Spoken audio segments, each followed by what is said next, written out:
नमस्कार। Welcome to Bihar civils. मेरा नाम है आलोक सिंह। तो देखिए, अगर आप बीपीएससी की प्रिपरेशन कर रहे हो या फिर यूपीएससी की प्रिपरेशन कर रहे हो या दूसरे स्टेट पीसीएस एग्ज़ाम्स की प्रिपरेशन कर रहे हो, तो आप सभी एस्पिरेंट एक कॉमन बुक को प्रीफर करते हो, क्योंकि आपको भी पता है ये बुक जो है आपके एग्ज़ाम में एक मेजर रोल प्ले करता है। और ये बुक है घटना चक्र बुक। जी हाँ, ये घटना चक्र पब्लिकेशन का ये बुक अलग अलग सब्जेक्ट्स के लिए डिफरेंट डिफरेंट आता है। तो आज के इस वीडियो में हम यही जानेंगे कि बीपीएससी के प्रिपरेशन में कितना ज़्यादा बेनिफिशियल है ये बुक, या फिर दूसरे एग्ज़ाम्स जो हैं सिविल सर्विसेज के उसमें कितना ज़्यादा बेनिफिशियल है ये बुक। ठीक है, और क्यों इतना ये ज़रूरी हो जाता है हमारे लिए कि इसको पढ़े बिना एग्ज़ाम में हमें प्रॉब्लम फेस करने पड़ जाते हैं। तो पहला इम्पोर्टेंस तो ये है कि ये जो बुक है इसमें सभी यूपीएससी के जो भी प्रीवियस ईयर्स के क्वेश्चंस हैं वो डाले जाते हैं।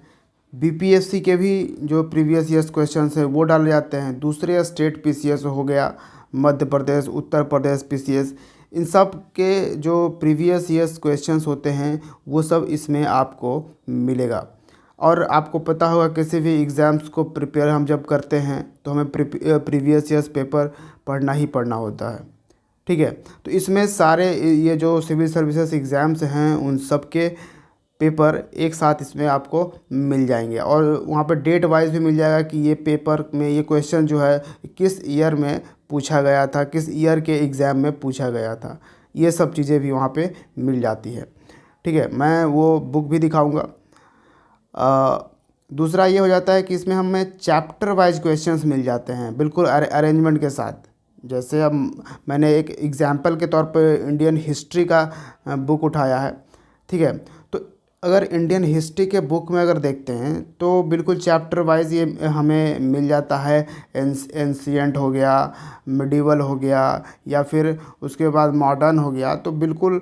और इस एंशियंट में भी जो चैप्टर पहले है वो पहले होगा सिविलाइजेशन, इंडियन सिविलाइजेशन वगैरह हो गया। ये सब चीज़ें आगे बढ़ते चले जाएंगे।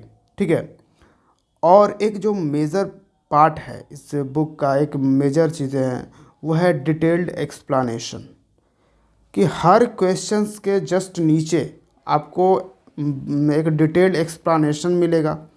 ठीक है, तो इसलिए ये इम्पोर्टेंस रखता है। और देखिए, अब जब आप प्रीवियस ईयर्स पेपर आप पढ़ रहे हो और सारे स्टेट पीसीएस के क्वेश्चंस आप कर रहे हो, तो किसी भी पर्टिकुलर एग्ज़ाम को मान हम लेके यहाँ पे चल रहे हैं बीपीएससी को। चलो, बीपीएससी को हम जब प्रिपेयर कर रहे हैं, ठीक है, तो बीपीएससी का जो स्पेशल प्रीवियस ईयर्स पेपर आता है उसको तो हमने पढ़ना ही है, वो तो हम पढ़ेंगे ही। लेकिन उसके साथ साथ हम अगर इस बुक को भी पढ़ लेते हैं, घटना चक्र, तो हमारा क्या हो जाता है ना कि सभी राउंड से, हर तरफ से जो क्वेश्चंस हैं उसका एक कंप्लीट हमारे पास कंपैरिजन हो जाता है। हमारे दिमाग में वो सारा कुछ बिल्कुल एकदम से कंबाइन तरीके से हमारे माइंड में एंटर कर जाता है, क्योंकि अब हर साल एग्ज़ाम हो रहा है, अलग अलग एग्ज़ाम हो रहा है। अब हिस्ट्री का क्वेश्चन हो, अब पॉलिटी का क्वेश्चन हो, ये सारे जो क्वेश्चंस हैं वो तो स्टैटिक ही रहेंगे ना। ठीक है, अब हिस्ट्री अगले साल बदल तो नहीं जाएगा, हिस्ट्री तो हिस्ट्री ही रहेगा। ज्योग्राफी अगले साल बदल तो नहीं जाएगा, ज्योग्राफी ही रहेगा। ठीक है, तो यहाँ पर कि, और बीपीएससी की हम जब बात कर रहे हैं तो मैं ये भी आपको बता दूं कि बीपीएससी में काफ़ी सारे क्वेश्चंस बार बार मल्टीपल टाइम रिपीट करते हैं। जी हाँ, मल्टीपल टाइम रिपीटेशन होती है। तो प्रीवियस ईयर्स पेपर पढ़ना तो बीपीएससी के लिए सबसे ज़्यादा इम्पोर्टेंस है। हाँ, अब यहाँ पे आप ये क्वेश्चन भी राइज कर सकते हो कि यूपीएससी में तो रिपीटेशन क्वेश्चंस का नहीं होता है, लेकिन फिर भी यूपीएससी के एस्पिरेंट इसको पढ़ते हैं। क्यों? क्या कारण होगा? क्योंकि जो क्वेश्चंस ऑलरेडी पूछे गए हैं पहले से, उस क्वेश्चन के साथ यहाँ पे देखिए एक्सप्लेनेशन भी है, डिटेल्ड एक्सप्लेनेशन। तो आप बताइए, हर साल हिस्ट्री का क्वेश्चन, क्या हर साल हिस्ट्री बदल रही है? नहीं ना। उतने पार्ट से हमें हिस्ट्री का क्वेश्चन निकालना है और ये करना है, पूछना है। तो जब हम प्रीवियस ईयर्स पेपर को पढ़ते हैं, ठीक है, और दूसरे दूसरे एग्ज़ाम्स में आया हुआ पेपर पढ़ते हैं, तो कहीं ना कहीं ये हो जाता है कि हमारे पास तो सारे क्वेश्चंस का जब कमांड ही हो जाता है, तो कहाँ से क्वेश्चन पूछेंगे। ठीक है, उन्हीं में से कोई ना कोई क्वेश्चन इधर से मिला, जैसे मान लो कि कोई पढ़ा तो उसके एक्सप्लेनेशन से कुछ पढ़ लिया। ठीक है, हालांकि यूपीएससी का जो थोड़ा क्वेश्चंस थोड़ा सा डायनेमिक होता है, लेकिन फिर भी इसको प्रीफर करते हैं स्टूडेंट्स, क्योंकि इससे उनका काफ़ी ज़्यादा कॉन्फिडेंट लेवल बढ़ जाता है, क्योंकि इसमें पहले का जो भी क्वेश्चंस हैं वो रहते हैं। सबसे बड़ी बात चैप्टर वाइज क्वेश्चंस होते हैं कि मान लो आपने थ्योरेटिकली पूरा पढ़ लिया, ठीक है, मान लो एनसीईआरटी आपने पूरा पढ़ लिया और अब आपको एमसीक्यू लगाने हैं, एमसीक्यू देखने हैं, तो आपने यहाँ से कर लिया वो एमसीक्यू। ठीक, क्योंकि ये जो बुक आता है ये पूरा एमसीक्यू पे आता है, एमसीक्यू के साथ आपको एक डिटेल्ड एक्सप्लेनेशन हो गया।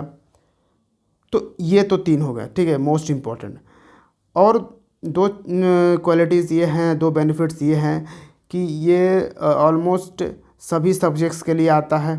ठीक है, आप पॉलिटी ले लो, जोग्राफ़ी ले लो, हिस्ट्री है ही, हिस्ट्री ले लो, तो लगभग हर सब्जेक्ट्स के लिए, यहाँ तक कि करंट अफेयर्स के लिए भी आता है। तो हर सब्जेक्ट्स के लिए आपको ये अवेलेबल है। दूसरी बात, ये दोनों ही लैंग्वेज में आता है। अब ये बेनिफिट कैसे हुआ, अब देखो, मान लो कि ये सिर्फ हिंदी में आता तो इंग्लिश वालों के लिए ये प्रॉब्लमेटिक हो जाता कि बुक तो अच्छी है लेकिन हम पढ़ नहीं पा रहे हैं। अगर मान लो ये सिर्फ इंग्लिश मीडियम में आता तो हिंदी वालों के लिए प्रॉब्लमेटिक हो जाता कि बुक तो अच्छी है लेकिन हिंदी मीडियम वाले नहीं पढ़ पाते हैं। तो इसलिए ये दोनों ही लैंग्वेज में आता है एकदम। जैसे मैं यहाँ ये इंग्लिश वाला मैं दिखा रहा हूँ, डिट्टो आपका हिंदी वाला मिलेगा आपको इस तरह से। ठीक है, तो यहाँ पे आप देख सकते हो ये फ्रंट पार्ट है। इसमें मैं आपको अगर अब दिखाऊं, जो मैंने आपको बताया कि किस तरह से चैप्टर वाइज पूरा दिया, ये पूरा कंटेंट्स है आपका। मैंने हिस्ट्री का एग्जांपल लिया है। ठीक है, तो यहाँ पे देखो एंशियंट हिस्ट्री ऑफ इंडिया, पूरा ये एक यहाँ पे पूरा ये स्लैब पूरा है। और उसके बाद आपको यहाँ पे पूरा मेडिवल का आपको देखो दिख जाएगा। ये यहाँ से यहाँ तक का पूरा मेडिवल का चैप्टर दिया गया है। और उसके बाद जो भी चैप्टर्स दिए गए हैं वो सब क्या है, मॉडर्न हिस्ट्री, क्योंकि आपको पता है मॉडर्न हिस्ट्री से ज़्यादा क्वेश्चंस पूछे जाते हैं एग्जाम्स में। तो मॉडर्न हिस्ट्री से ज़्यादा चैप्टर्स हैं, ज़्यादा क्वेश्चंस यहाँ पे पूछे गए हैं। तो इस तरीके से यहाँ पे पूरा अरेंजमेंट है।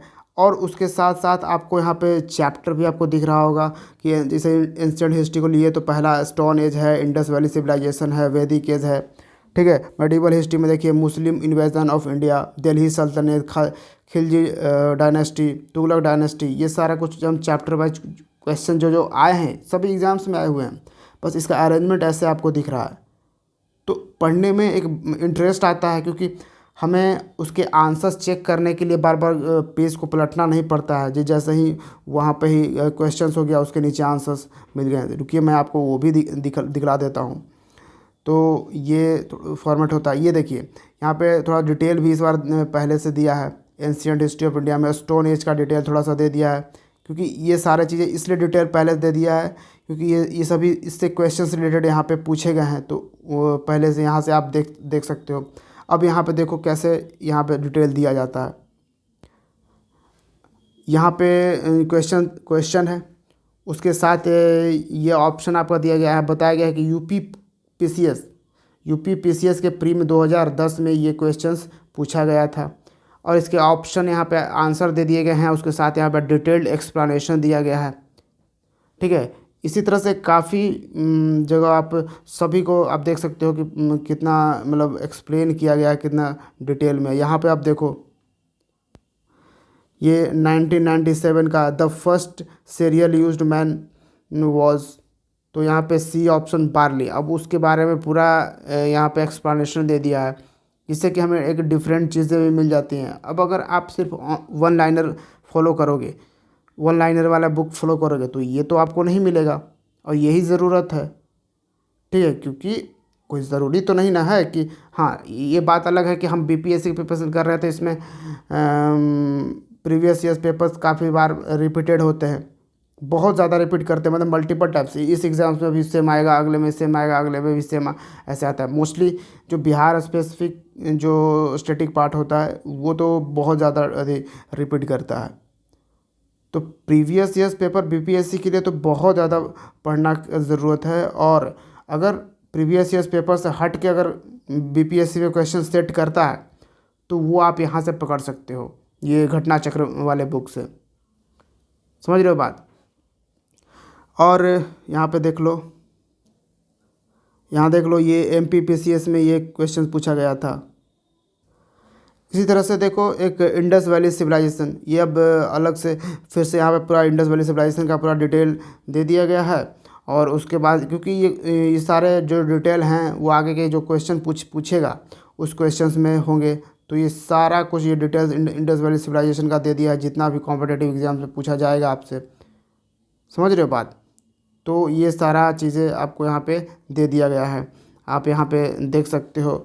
इंडस सिविलाइजेशन एग्जिस्टेड इन, ये वाला जो क्वेश्चंस है वो 39वीं बीपीएससी में भी पूछा गया था, और यूपीएससी में भी 1996 में पूछा गया था, 1994 में इसमें पूछा गया था।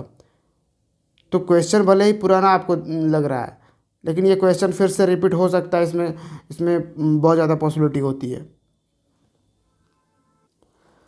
थोड़ा नया भी देख लो, यहाँ ये नया वाला क्वेश्चन है 2019 में आया था एमपीपीसीएस में, ठीक है। और यहाँ पर देखो छत्तीसगढ़ पीसीएस में 2017 में ये क्वेश्चन पूछे गए थे।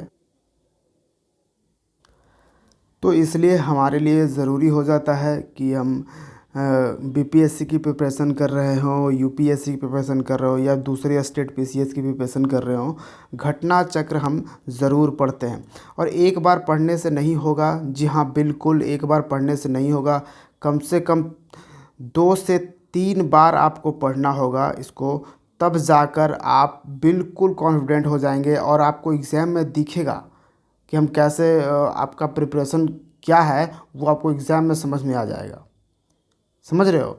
तो इसलिए 2 से 3 बार इस बुक को ज़रूर पढ़िए। हर सब्जेक्ट्स का ये आता है, दोनों ही लैंग्वेज में अवेलेबल है, और बहुत ही ज़रूरी है आपके पीटी एग्ज़ाम्स को पास करने के लिए, ठीक है। तो इसका एमआरपी तो वैसे 490 यहाँ पे लिखा है, लेकिन आप अगर ऑनलाइन परचेज करते हो तो आपको ये 300 में आपको मिल जाता है, ठीक है। तो और ऑनलाइन का हमने लिंक भी नीचे दे दिया है, क्योंकि बाद में लोग फिर पूछते हैं कि सर कैसे बाई करें, कहाँ से बाई करें। तो मैं ऑनलाइन आप परचेज कर सकते हैं, बिल्कुल होम डिलीवरी आपके तक पहुँच जाएगी। और ये बिल्कुल यहाँ पे लिंक हमने नीचे दिया है, वहाँ से बाई करिए और 335 के लगभग में आपका ये मिल जाएगा। और इसीलिए मैं सभी बुक परचेज़ का लिंक मैं नीचे दे देता हूँ, ठीक है, डिस्क्रिप्शन बॉक्स में, ताकि आप इधर उधर भटके नहीं, क्योंकि आपको पढ़ाई करनी है, इधर उधर ज़्यादा भटकने से आपका टाइम ही वेस्ट होगा, ठीक है। तो फिर मिलते हैं बिहार सिविल्स के दूसरे वीडियो में। तो बताइएगा लाइक करके कि आपको वीडियो कैसा लगा, और किस बुक्स पे आपको चाहिए रिव्यू, या फिर आप कोई और चीज़ें जानना चाहते हैं तो आप ज़रूर लिखिएगा कमेंट बॉक्स में। Thank you for watching Bihar civils. जय हिंद।